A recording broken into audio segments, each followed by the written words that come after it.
the past now would have to be normalized through the Employment Equity Act. Okay. And then hence you hear then about the concept of affirmative action. Mm. So there's always a confusion there that I'm being discriminated against. Yes, there are justifications for fair discrimination. Mm-hmm. Then of course there is unfair discrimination, and I think it's still there, and it's mainly directed at women. Women are discriminated against. They were discriminated against from birth, so it's basically from from the cradle to the grave. Yes. So it's still prevalent quite a lot. I think it's also become the norm. It's become the norm, and also there's femicide on the rise as well. And the other thing is that people do not deal with it. I do understand, again, because there's a power play involved. But only if people could concentrate and focus their struggles in the workplace can we be able to deal adequately with issues of discrimination. Okay. The issues that you've spoken about, I think all of us as workers, we have experienced being discriminated against in the workplace in one way or the other. But I think, as you were saying, there's a lot of confusion as to how to deal with it. And therefore I'm saying that there should be a lot of training done around labor law, whether it's seminars or something needs to be done. There needs to be an intervention.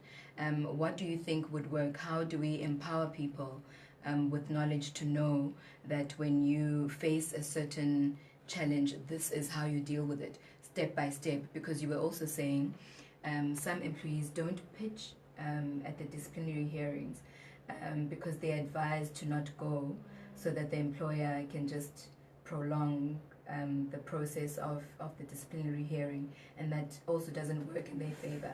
So maybe what do you think can be done to empower people with this type of information so that they know exactly what to do in whatever situation, so they don't fall into the trap of following instructions or taking advice from people that are also not knowledgeable on the issue? Okay.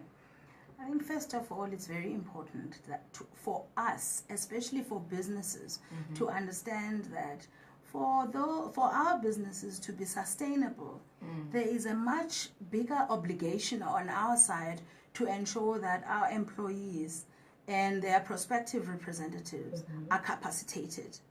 So it's pointless to want to be more powerful than the other, because the business can only thrive and be sustainable if there's a balance. So there should be, and it should be, an ethos in every workplace that fairness must rule. Okay? Yes. So when I talk about the issue of capacitation, then it means people must be able to understand what unfair discrimination, and I'm saying unfair discrimination because I've already explained that there is fair discrimination, but unfair discrimination can be challenged in the workplace. Sometimes in the form of it being an unfair labor practice, where then you'd have to go the route of lodging a grievance in the workplace. That will depend on the policy of that workplace and how they deal with their grievances there.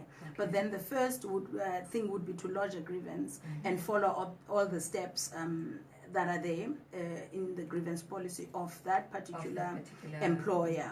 Then once that is not dealt with, it can then be referred to either the CCMA or the bargaining council as an unfair labor practice. Okay, so just maybe to wrap up, it's important for employees to then maybe consult with HR to know what policies there are when it comes to discrimination, and how then to move forward from that.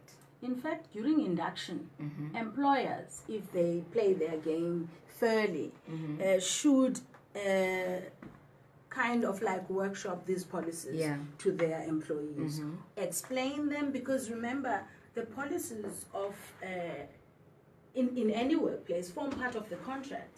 So when a person signs to say, then I accept your offer, that he should understand that he accepts that offer, and the contract that he is signing is basically the policies as well of that policies and procedures of the employer.